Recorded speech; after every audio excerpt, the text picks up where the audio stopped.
ಇವತ್ತು ಮುಖ್ಯಮಂತ್ರಿಗಳ ಫಸ್ಟ್ ನಾನೇ ಬನ್ನಿ ಅಂತ ಕರೆದಿದ್ದೆ. ಇಲ್ಲ ನೀನು ಮೊದಲು ನನ್ನ ಮನೆಗೆ ಬಾ ಅಂತ ಹೇಳಿದರು. ಸೊ ಅವ್ರ ಮನೆಯಲ್ಲಿ ನಮ್ಮ ಬ್ರೇಕ್ಫಾಸ್ಟ್ ಅವ್ರು ಹೇಳ್ದಂಗೆ ವೆಜಿಟೇರಿಯನ್ ಬ್ರೇಕ್ಫಾಸ್ಟ್ ಆಯಿತು. ಇವತ್ತು ನಮ್ಮ ಮನೆಗೆ ಅವ್ರನ್ನ ಆಹ್ವಾನಿಸಿದ್ದೆ. ಸೊ ಬಂದು ನಾವು ಇಬ್ಬರೂ ಕೂಡ ಭಾಳ ಸಂತೋಷದಿಂದ ಬ್ರೇಕ್ಫಾಸ್ಟನ್ನು ನಮ್ಮ ಮನೆ ಬ್ರೇಕ್ಫಾಸ್ಟು ಅವ್ರು ಮೈಸೂರದೇ ಬ್ರೇಕ್ಫಾಸ್ಟ್ ಅದು. ಯಾಕೆಂದರೆ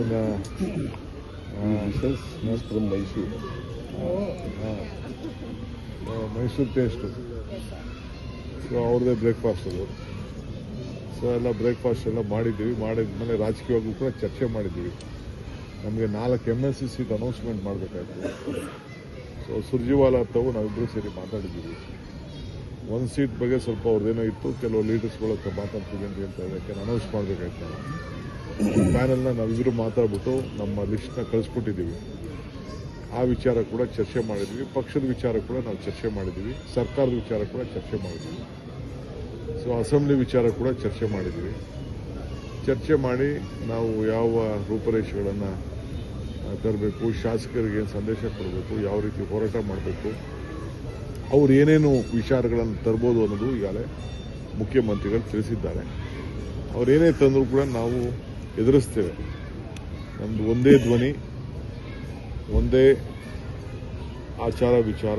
ಸೊ ನಾವು ಅವ್ರು ಏನು ತಂದರೂ ಕೂಡ ನಾವು ಎದುರಿಸಲಿಕ್ಕೆ ನಾವು ಸಿದ್ಧರಿದ್ದೇವೆ.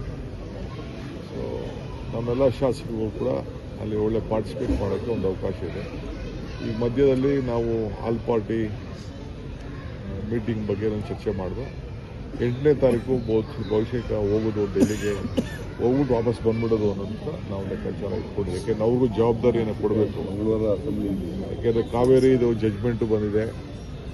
ಮೆಕ್ಕೆಜೋಳ, ನಮ್ಮ ಬರಬೇಕಾದಂಥ ಹಣ ಏನೇನು ನಮಗೆ RDPR ಬರಲಿಲ್ಲ, ಅರ್ಬನ್ ಡೆವಲಪ್ಮೆಂಟ್ ಬಂದಿಲ್ಲ, ಇರಿಗೇಷನ್ ಬಂದಿಲ್ಲ, ಎಲ್ಲ ವಿಚಾರಗಳು ಕೂಡ MP ಅವ್ರುಗಳಿಗೆ ಜವಾಬ್ದಾರಿಯನ್ನು ಕೊಡಬೇಕು.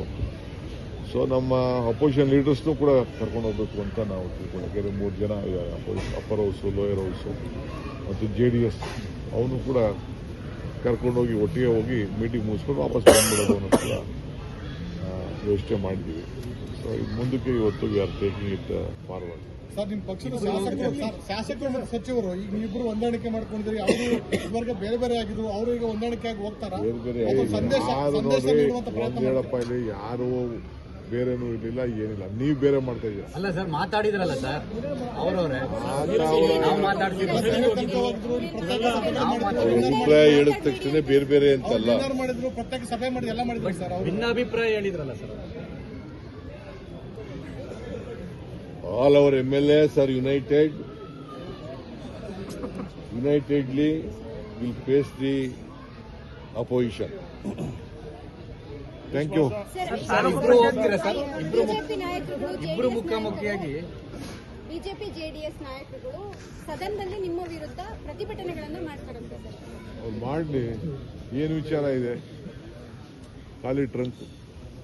ಈಗ ಸೋನಿಯಾ ಗಾಂಧಿ ಮತ್ತೆ ರಾಹುಲ್ ಗಾಂಧಿ ಅವರು ಇಬ್ಬರು ಭೇಟಿ ಮಾಡ್ತೀರಾ ಸರ್? ಇಬ್ರು ಸಮಯ ಸಿಕ್ಕಿದ್ರೆ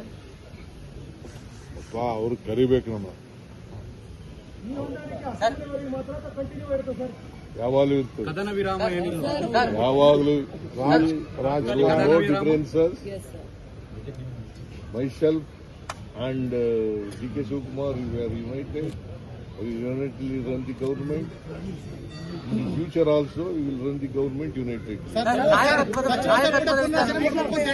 ಸಚಿವ ಸಂಪುಟ ಪುನರಚನೆ ಮಾಡಬೇಕು ಅಂತ ಹೇಳಿದ್ರಿ 2.5 ವರ್ಷದ ಬಳಿಕ. ನಿಮ್ಮ ಆಸೆನೂ ಈಡೇರಲಿಲ್ಲ. High command has to take a decision. ನಾಯಕತ್ವದ ವಿಚಾರದಲ್ಲಿ ನಾಯಕತ್ವದ ವಿಚಾರದಲ್ಲಿ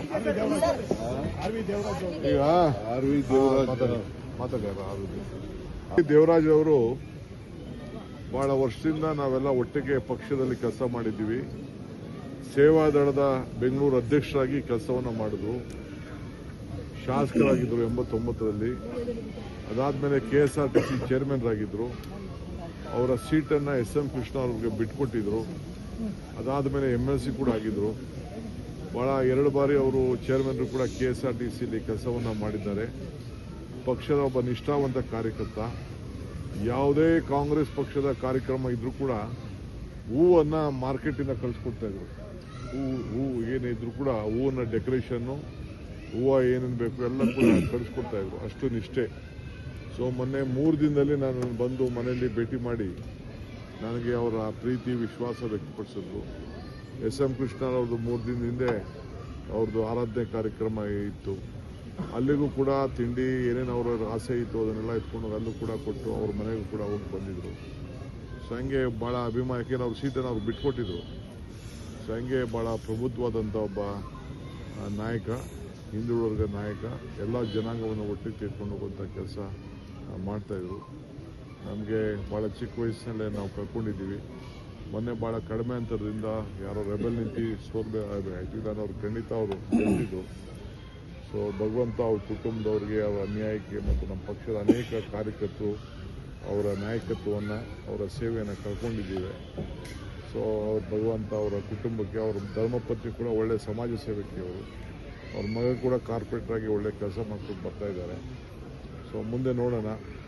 ಸೊ ಅವ್ರ ಆತ್ಮಕ್ಕೆ ಶಾಂತಿ ಸಿಗಲಿ ಅಂಥೇಳಿ ನಮ್ಮ ಪಕ್ಷದ ಪರವಾಗಿ ಮತ್ತು ಸರ್ಕಾರದ ಪರವಾಗಿ ನಾವು ಪ್ರಾರ್ಥನೆಯನ್ನು ನಾವು ಮಾಡ್ತೀವಿ. ಹೋಗಿ ಈಗ ನಾನು ಸದ್ಯಕ್ಕೆ ಮುಖ್ಯಮಂತ್ರಿಗಳು ಹೋಗ್ತಾ ಇದ್ದಾರೆ, ನಾನು ಹೋಗ್ತಾ ಇದ್ದೀನಿ. ಹೋಗಿ ಅವ್ರಿಗೆ ಅಂತಿಮ ನಮನವನ್ನು ಕಳಿಸುವಂಥ ಕೆಲಸ ನಾವು ಮಾಡ್ತೀವಿ. ಸಚಿವರಾಗಬೇಕು ಅಂತ ತುಂಬಾ ಕನಸಿತ್ತು ಸರ್ ಅವರು. ದೇವರಾಜ್ ಹಿಂದಿನ ಟರ್ಮಲ್ಲೂ ತುಂಬಾ ಪ್ರಯತ್ನ ಮಾಡಿದ್ದಾರೆ. Okay, thank you. ಎಲ್ಲ MLAಗಳು ಕೂಡ